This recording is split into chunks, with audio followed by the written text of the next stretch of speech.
नमो बुद्धाय जय भीम साथियों। और कैसे आप सभी लोग। आशा करता हूँ आप सभी लोग अच्छे होंगे और आप लोग की पढ़ाई भी अच्छी चल रही होगी। कि जैसा आप लोग जान रहे हैं कि हम लोग पर्यावरण कंटिन्यू क्लास चल रहा है, जिसमें हमने एक क्लास लिया है अभी।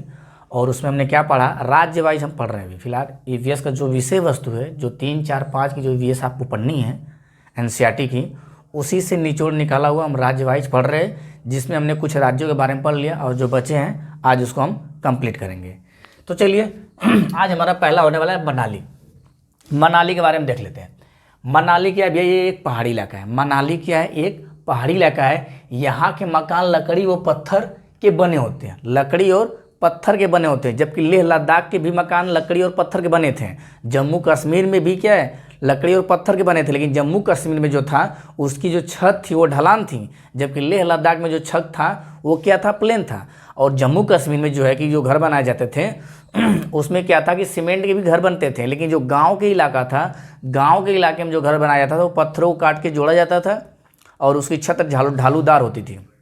और उसकी जो दीवार थी गोबर से लिपाई की जाती थी, मतलब मिट्टी से लेपन की जाती थी उसकी दीवार को। लेकिन लद्दाख में ढालूदार छत थी। और जो लद्दाख में घर थे, लद्दाख के घर में जो निचली मंजिल थी वो क्या है कि जैसे बकरियों भेड़ को रखने के लिए रखा जाता था और वो लोग दूसरे मंजिल पे रहते थे। इसी तरह हमने असम का पढ़ा था, तो असम में 10 से 12 फीट ऊंचे घर बनाए जाते थे, वो भी बांस के। वहाँ बांस के पुल बनाए जाते थे।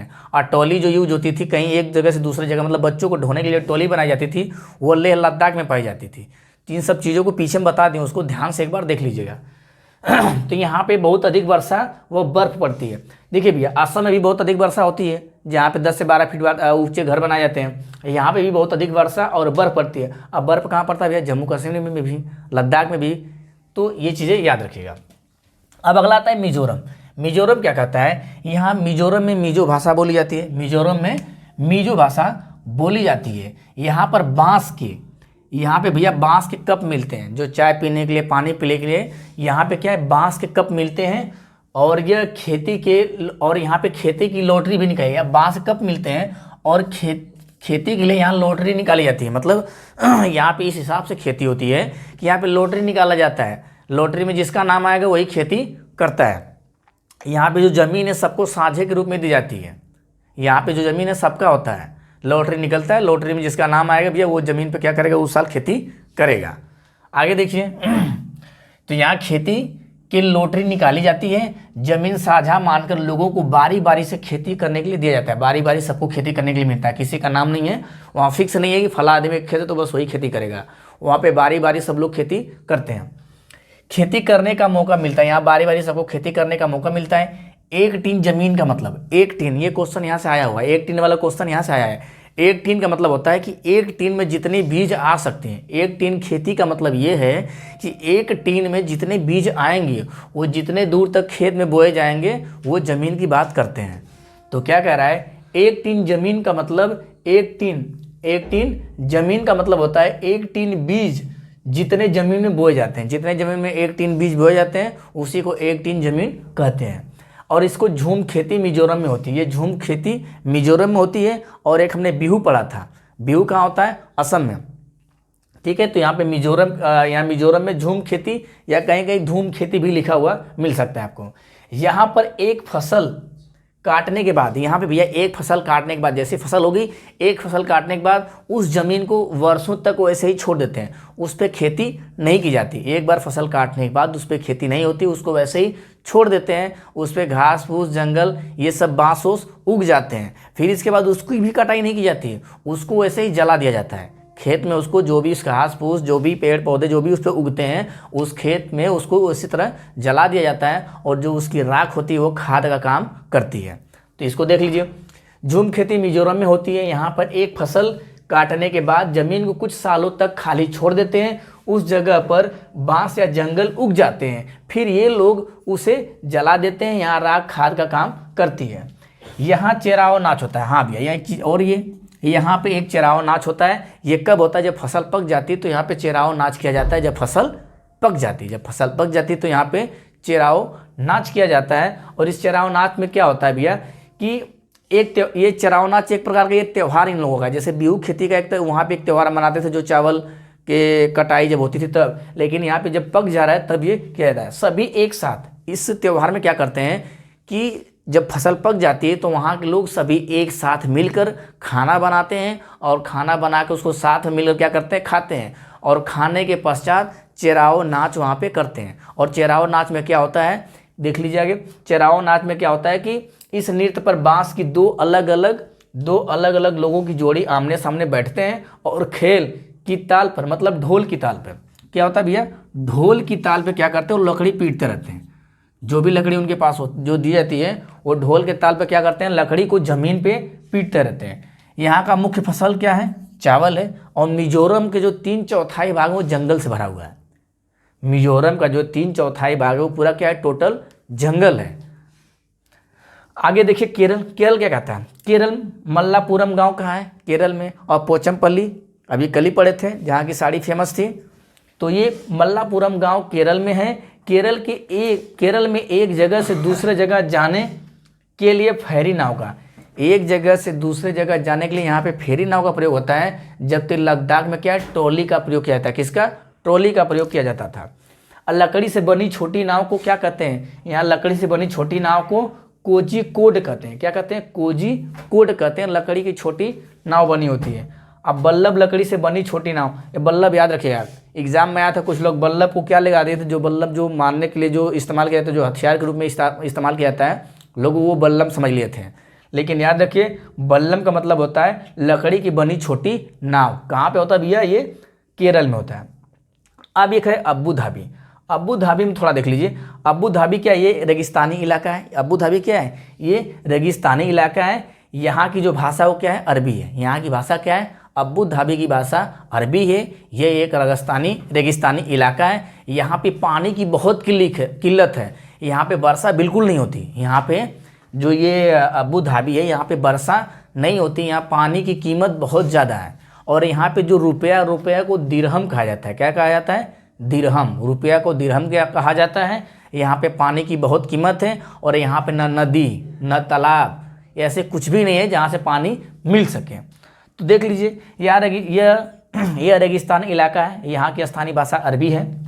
और यहाँ वर्षा नहीं होती है। जबकि असम में वर्षा बहुत ज़्यादा होती है, यहाँ वर्षा नहीं होती है। यहाँ तालाब नदी नहीं पाए जाते हैं। यहाँ पानी की कीमत बहुत ज़्यादा है। यहाँ पानी की कीमत क्या है, बहुत ज़्यादा है। और यहाँ पे पानी के बजाय क्या, ज़मीन के अंदर जो रेत होती है, रेत के अंदर मतलब ज़मीन के अंदर यहाँ पे तेल पाए जाते हैं। और यहाँ पे पेड़ के नाम पे खजूर के बस पेड़ मिलते हैं। यहाँ खजूर के पेड़ मिलते हैं ज़्यादातर। और ज़मीन के अंदर तेल मिलता है। और रुपये को दिरहम कहा जाता है। और यहाँ जो कि पानी की कीमत क्या है, बहुत ज़्यादा है। तो आज हो गया मनाली, मिजोरम, केरल, अबू धाबी। और देख लेते हैं जो बचा हुआ है, ठीक है। तो चलिए आइए भी आगे देखते हैं राजस्थान। अब राजस्थान में क्या क्या है इसके बारे में देख लेते हैं, ठीक है। तो राजस्थान में भैया वर्षा बहुत कम होती है। राजस्थान में वर्षा बहुत कम होती है। जैसे भी कुछ देर पहले हम पढ़े थे अबू धाबी में वर्षा कम होती है। तो ऐसे राजस्थान में भी वर्षा कम होती है। यहाँ मिट्टी के घर बनते हैं। किसके घर बनाए जाते हैं यहाँ पे भैया, मिट्टी के घर बनाए जाते हैं। और जो मिट्टी के घर तो बनते हैं, इसकी दीवार मोटी और छत कटीली झाड़ियों से। जो राजस्थान में घर बनते हैं ना, उसकी दीवारें मोटी होती हैं। और जो उसकी छत होती है ना, उसकी छत पे कटीली झाड़ी से, कांटे वोटे वाला जो झाड़ी होता है, झाड़ पत्ती उस पर रख दिया जाता है उसकी छत पे। जैसलमेर में, अब राजस्थान में क्या पड़ता है, राजस्थान में एक जगह है जैसलमेर। वहाँ पे क्या है, 600 वर्ष पुराना, 650 वर्ष पुराना, 650 वर्ष पुराना एक तालाब है। उस तालाब का नाम घड़सीर है। उस तालाब का नाम क्या है, घड़सीर है। और ये किसे बनवाया है, घड़सी नामक राजा ने। घड़सी वहाँ के राजा थे। 650 साल पहले की बात है। वहाँ पे घड़सी नामक एक राजा थे। उन्होंने अपने नाम पे ये क्या है, तालाब बनवाया था घड़सीर। और उसमें सीढ़ियोंदार था, उसमें उतर के नीचे जाया जाता था उस पर। तो किसके लिए बनवाए थे तालाब, पानी को इकट्ठा करने के लिए, क्योंकि बारिश तो कम होता है, इसलिए पानी को इकट्ठा करने के लिए बनवाया जाता है। यहाँ पानी के स्रोत को क्या कहते हैं, बाबड़ी तालाब, नौला धारा। ये 3 चीज़ें यहाँ पाई जाती हैं जो पानी को संग्रह करके रखते हैं। पानी को इकट्ठा करने के लिए बाबड़ी तालाब, नौला धारा का प्रयोग किया जाता है। बावड़ी को सीढ़ीदार कुआं भी कहते हैं। बावड़ी को क्या कहते हैं, बावड़ी को सीढ़ीदार कुआं भी कहते हैं। यहाँ टैंक बनाकर जो वर्षा का पानी होता है उसे रोकने के लिए क्या बनाया जाता है, टैंक बनाकर वर्षा के पानी को क्या करते हैं, इकट्ठा करते हैं। और पुराने तालाबों की, यहाँ पे भैया जो पुराने तालाब हैं, पुराने तालाबों को मरम्मत किया जाता है और नए तालाबों के निर्माण के लिए एक संघ चलाया जाता है। उस संघ का नाम क्या है? तरुण भारत संघ।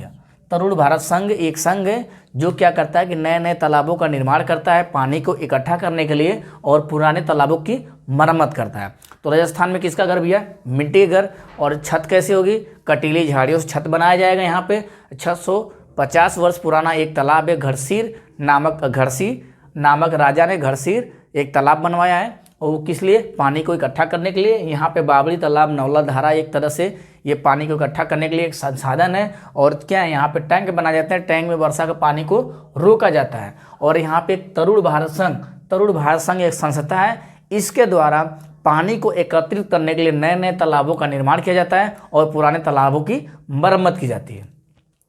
और यहाँ पे बज्जू गांव कहाँ पड़ता है भैया? राजस्थान में। याद रखिएगा बज्जू गांव कहाँ पड़ता है। हम देख रहे हैं, आप लोग ध्यान दिए होंगे कि हर राज्य में जो फेमस गांव है, मैं हर गांव को ले रहा हूँ। और कहीं कहीं आपको गांव से भी आ सकता है मिलान करने के लिए, कौन सा गांव किस राज्य में, कौन सा गांव किस राज्य में। इसलिए भैया गाँव को अनदेखा मत करिएगा। गाँव, हर राज्य में कोई ना कोई गाँव फेमस है और उस गाँव को क्या करना है, आपको ध्यान देना है। अगर मिलान करने वाला आएगा तो क्वेश्चन आपका गलत हो जाएगा फिर। अब देखिए हरियाणा में एक सोहना गांव पड़ता है। हरियाणा में क्या है? सोहना गांव पड़ता है। यहाँ पे कौन सा गांव पड़ता है? बज्जू गांव पड़ता है। एक उससे पहले क्या था? असम में मेलन गांव था और एक पोचमपल्ली। तो ये सारे गांव को याद रखिए कौन से राज्य में कौन से गांव हैं। तो इसमें क्या है, यहाँ एक सोहना गाँव है, यहाँ पे भी क्या मिट्टी के घर बनाए जाते हैं। यहाँ पे भी मिट्टी के घर और यहाँ पे भी मिट्टी घर, लेकिन यहाँ पे जो मिट्टी घर बनाए जाते हैं उस पर गोबर की पोताई होती है। गोबर की क्या होती है? पोताई। और गोबर की पोताई इसलिए किया जाता है हरियाणा में, गोबर की पोताई इसलिए किया जाता है ताकि उसमें कीड़े ना लगे, दीवार में क्या करें, दीवार में कीड़े ना लगे। और छतें लकड़ी के फट्टे, जो छत होती है वो लकड़ी के फट्टों की बनाई जाती है और लकड़ी के फट्टे के ऊपर क्या है? नीम और कीकड़ बिछा दिया जाता है। नीम और कीकड़ एक ऐसा वृक्ष है जिसमें कीड़े कभी नहीं लगते। नीम तो वो पता है, नीम में कीड़े कभी नहीं लगते हैं। उसी तरह कीकड़ पेड़ है, उसमें भी क्या है? कीड़े नहीं लगते हैं। और ये नीम और कीकड़ के पेड़ को लकड़ियों क्या करते हैं? फट्टे के ऊपर बिछा दिया जाता है। सोहना से दिल्ली जाने के बीच गुरुगांव एक गांव पड़ता है। कहाँ से? जब सोहना से जब दिल्ली जाते हैं तब। और सोहना कहाँ पड़ता है भैया? हरियाणा में। अब आइए कर्नाटक में बेलबनिया गाँव है। कौन सा है? बेलबनिया। हर गांव को हम ले रहे हैं, जो हर राज्य में कोई ना कोई गांव फेमस है, उस गांव के बारे में आपको याद रखना है। कर्नाटक में बेलबनिया गांव है, यहाँ प्याज की फसल उगाई जाती है। अब यहाँ पे प्याज की खेती ज़्यादा होती है। वहाँ क्या था? बिहू का खेती था, एक जगह क्या था? झूम खेती था। तो इन सब चीज़ों को याद रखिए। एक जगह चावल के लिए फेमस था, तो उसी तरह यहाँ पे प्याज के लिए फेमस है। क्या कहते हैं? कर्नाटक में प्याज के लिए फेमस कर सकते हैं और यहाँ पे प्याज की फसल उगाई जाती है। और जो खुरपी होती है कर्नाटक में उसे खूंटी कहते हैं। जो खुरपी होती है कर्नाटक में उसे खुरपी कहते हैं। और इस खुरपी से पता ही है कि मिट्टी को हल्का, जो प्याज जब हम लगा देते हैं तो प्याज के ऊपर जो मिट्टी जम जाती है उस मिट्टी को हल्की करने के लिए हम खुरपी का प्रयोग करते हैं। उसी खुरपी को ये क्या कर रहा है? खूंटी कर रहा है। और कुरेग मतलब जो कुदार होता है, यहाँ पे हम लोग कुदार करते हैं और कुदार कहते हैं, कर्नाटक में से कुरेग कहते हैं। और या तो लोग खुरपी से प्याज बोते हैं या तो क्या कुदार से लाइनिंग बना जाते हैं और उसमें प्याज क्या करते हैं? रोपा जाता है। तो कुदार को क्या कहते हैं? कुरेग कहते हैं। से भी क्या करते हैं? बीज बोए जाते हैं। अब प्याज बोने के 20 दिन बाद, प्याज अगर आप बो दिए तो उसके 20 दिन बाद क्या होता है? प्याज के अंकुरित होने लगता है, प्याज के छोटे छोटे क्या पौधे निकलने लगते हैं 20 दिन बाद। फिर इंगले द्वारा प्याज को अलग किया जाता है। इंगले मतलब समझ रहे हैं क्या होता है? जैसे हंसिया के साथ मतलब जो हंसुआ होता है उससे हम लोग प्याज को क्या करते हैं? काट के प्याज की पत्तियों को प्याज से अलग करते हैं। तो उसी को कह रहा है कि जो प्याज के पत्तियों से काट के जो अलग किया जाता है उसे हम इलगे कहते हैं, इलगे द्वारा। और यहाँ पे हम लोग हंसुआ का प्रयोग करते हैं, खुरपी या किसी से भी प्रयोग करके हम अलग कर लेते हैं। और कर्नाटक में कर्नाटक में क्या है? होलगुंडी एक गाँव है, होलकुंडी गांव है। यहाँ पे बेलबनिया गांव भी वहीं पे है, होलगुंडी गांव भी यहीं पे कर्नाटक में। यहाँ पर एक पंचायत, यहाँ के पंचायत में बड़ों के साथ साथ बच्चे भी शामिल होते हैं। यहाँ जो पंचायत बैठाई जाती है, जो भी पंचायत की जाती है, किसी भी क्षेत्र के लिए कोई पंचायत की जाती है तो उस पंचायत में बड़ों के साथ साथ बच्चे भी बैठते हैं। और जो बड़े के साथ जो बच्चे बैठते हैं उसे क्या कहते हैं? भीमा संघ कहते हैं। देखिए बच्चों के पंचायत को भीमा संघ कहा जाता है। बच्चों के पंचायत को क्या कहते हैं? बच्चों के पंचायत को भीमा संघ कहते हैं। और जब बड़े की पंचायत होती है तो उसमें बच्चे भी क्या करते हैं? भाग लेते हैं, वहाँ बच्चे भी बैठे रहते हैं। तो राजस्थान हो गया, हरियाणा हो गया, कर्नाटक हो गया, 2 राज्य 3 राज्य और हमारा बच्चा है, बस वो कंप्लीट कर लेंगे तो राज्य भाई हमारा क्या हो गया? कंप्लीट हो जाएगा। चलिए तो आगे देखते हैं। और तो भैया ये गुजरात, अब क्या हमारा गुजरात, गुजरात में देखिए क्या है, गुजरात में बनगांव, बनगांव कहाँ पड़ता है भैया, गुजरात में। यहाँ सर्दियों के समय, गुजरात में सर्दियों के समय खेत में जो सब्जियाँ उगाई जाती है ना, सर्दियों के समय सब्जियाँ उगाई जाती हैं, सर्दियों के समय खेत में जो सब्जी उगती है उस सब्जी को खेत में ही क्या करते हैं लोग, ताज़ी सब्जियों को मसालों के साथ मटके में जो मिट्टी का जो घड़ा होता है, जो मटका होता है, उसी में खेत में से ताज़ी सब्जियों को क्या करते हैं, तोड़ते हैं, उसको काट के मटके में भर के उसे क्या करते हैं, सील बंद कर देते हैं। और उसको बंद करने के बाद जो कोयला का अंगार होता है, जो आग होती है, उसी में उसको उल्टा करके क्या कर देते हैं, रख देते हैं, और उल्टा रख के उसको क्या करते हैं, पकाते हैं। एक बार देख लीजिए, बनगांव गुजरात में है। यहाँ सर्दियों में खेत में ही ताज़ी सब्जियों को, खेत में ही ताज़ी सब्जियों को मसाले के साथ मटके में भरते हैं और सील बंद करके कोयले के अंगारों में मटके को उल्टा रखकर पकाते हैं। इसी पकी सब्जी को उद्योग कहते हैं, याद रखिएगा, पके हुए सब्जी को क्या कहते हैं, उद्योग कहते हैं। और गुजरात में इसको क्या कहते हैं, उल्टा कहते हैं। ठीक है, अगला पॉइंट इसमें है कि अहमदाबाद से, अगला पॉइंट इसमें है अहमदाबाद से 18 किलोमीटर दूर अटाबज की बावड़ी स्थित है। कहाँ है, अटाबज की बावड़ी स्थित है, कहाँ, अहमदाबाद से 18 किलोमीटर के दूर पे। अरे यहाँ पे भैया जो मोटरसाइकिल है ना, जुगाड़ गाड़ी, मोटरसाइकिल क्या कहते हैं, जुगाड़ गाड़ी, क्या करते हैं लोग, मोटरसाइकिल को रिक्शा जैसा बना देते हैं। मोटरसाइकिल को रिक्शा जैसे कि आगे मोटरसाइकिल होती है, पीछे टाली जोड़ देते हैं। देखेंगे आगे मोटरसाइकिल होती है, पीछे क्या करेंगे, टाली जोड़ देंगे। ये पहले कहाँ स्टार्ट हुआ था, गुजरात में। उसे क्या करते हैं, जुगाड़ गाड़ी। स्कूल ले जाने के लिए, बच्चों को सामान ढोने के लिए, सामान को एक जगह से दूसरी जगह ले जाने के लिए और बच्चों को स्कूल ले जाने के लिए उस जुगाड़ गाड़ी का उपयोग करते हैं। उसमें आगे बाइक रहती है और पीछे क्या करते हैं, टाली लोग जोड़ देते हैं। इसी क्या कहते हैं, इसी को जुगाड़ गाड़ी कहते हैं। उड़ीसा में काला हांडी जगह, उड़ीसा में क्या है, काला हांडी जगह है। यहाँ भूखमरी की समस्या बहुत ज़्यादा है। यहाँ पे क्या, भूखमरी की समस्या बहुत ज़्यादा है। और सरकारी आंकड़ों के हिसाब से 1,50,000 मतलब 1.5 लाख लगभग किसान यहाँ पे क्या कर लिए, आत्महत्या कर लिए हैं भूखमरी के कारण। ये कब का आंकड़ा भैया, 1997 से 2005 के बीच, 1997 से 2005 के बीच लगभग 1.5 लाख लोगों ने क्या हुआ, आत्महत्या किया है। किस वजह से, भूखमरी की समस्या की वजह से। काला हांडी जगह में सर्वाधिक क्या उगाया जाता है, चावल। असम में भी चावल। तो और यहाँ पे जो कर्ज वसूलते हैं, जो कर्ज वसूला जाता है ना, उसे क्या कहते हैं, मुकद्दम। जो कर्ज वसूलते हैं उसे क्या कहते हैं, मुकद्दम। तो आज ये हमारा कंप्लीट होता है। हमने जितने राज्य एनसीईआरटी में दिए, 3, 4, 5 के ईवीएस में जितना एनसीईआरटी में जिस राज्य के बारे में बात किया गया, उस राज्य में कौन कौन सा गांव फेमस है, वहाँ की खेती क्या है, वहाँ के घर कैसे बनाए जाते हैं, इन सारे चीज़ों के बारे में हमारा ये क्या है, कंप्लीट हो चुका है। हर राज्य को बारी बारी, ये दूसरा वीडियो, इसके पहले हमने एक वीडियो डाला हुआ है, उसमें कुछ राज्यों को लिया था हमने, और इसमें कुछ राज्य जो बचे रह गए थे, इसमें आप दोनों को देख लीजिए। यहाँ से 2-4 नंबर तो 100%, 5 नंबर तो फिक्स ही कि आपका फंस जाएगा।